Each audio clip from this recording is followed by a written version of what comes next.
సిద్దిపేట జిల్లా నంగునూరు మండల కేంద్రంలో సర్పంచ్ అభ్యర్థి సనాదుల బాలపోచయ్య తాను బలపరుచుకున్న వార్డు సభ్యులతో కలిసి ఇంటింటి ప్రచారం చేపట్టారు. తనకు కేటాయించిన టూత్ పేస్ట్ గుర్తుకు ప్రజలు వారి అమూల్యమైన ఓటును వేసి భారీ మెజార్టీ అందించాలని కోరారు. ఈ సందర్భంగా మాట్లాడిన ఆయన బీఆర్ఎస్ పార్టీ బలపరిచిన సర్పంచ్ అభ్యర్థిగా ప్రజల ముందుకు వస్తున్నట్లు తెలిపారు.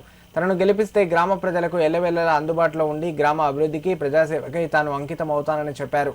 మాజీ మంత్రి హరీష్ రావు సహకారంతో గ్రామాన్ని అభివృద్ధిలో ముందంజలో ఉంచి ఆదర్శ గ్రామంగా తీర్చిదిద్దేందుకు కృషి చేస్తానని హామీ ఇచ్చారు. జై తెలంగాణ. నంగనూరు గ్రామ ప్రజలకు విజ్ఞప్తి, ఈరోజు మరి బీఆర్ఎస్ పార్టీ అభ్యర్థిగా హరీష్ అన్న గారు నన్ను గ్రామ సర్పంచ్గా ప్రపోజల్ చేయడం జరిగింది.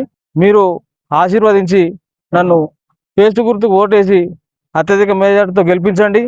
నేను పార్టీలకు అతీతంగా ఏ పార్టీ దగ్గరికైనా వెళ్ళడానికి సిద్ధంగా ఉన్నాను. మన గ్రామ అభివృద్ధి కోసం అన్ని పార్టీల దగ్గరికి వెళ్ళి నేను గ్రామ అభివృద్ధి చేస్తానని తెలియజేస్తా ఉన్నాను. ప్రజలందరికీ మరొకసారి విజ్ఞప్తి చేస్తా ఉన్నాను, పేస్ట్ గుర్తుకు ఓటేసి అత్యధిక మెజార్టీతో గెలిపవలసిందిగా మనవి చేస్తా ఉన్నాను. జై తెలంగాణ. టీఆర్ఎస్ పార్టీ బలపరిచిన హరీష్ రావు గారు ఆశీర్వదించి పంపించిన బాలపోచయ్యను అందరూ ఆశీర్వదించాలని, పేస్ట్ గుర్తుకు ఓటేయాలని పదే పదే గ్రామ ప్రజలందరినీ కోరుచున్నాం. ఎందుకంటే ఇంతవరకు అందరూ సర్పంచ్లు చేసినారు, పాత వాళ్ళే చేసినారు. నవ యువకుడు కొత్తగా బాలపోచయ్య అని ఆయన ముందుకు వస్తున్నాడు. మనం కొత్త అభ్యర్థికి అవకాశం ఇచ్చి ఎలా చేస్తాడని చూడాలి. మనకు మిగిలిపోయిన సీసీ రోడ్లు కానీ మోరీలు కానీ అవన్నీ పూర్తి చేసుకుందాం.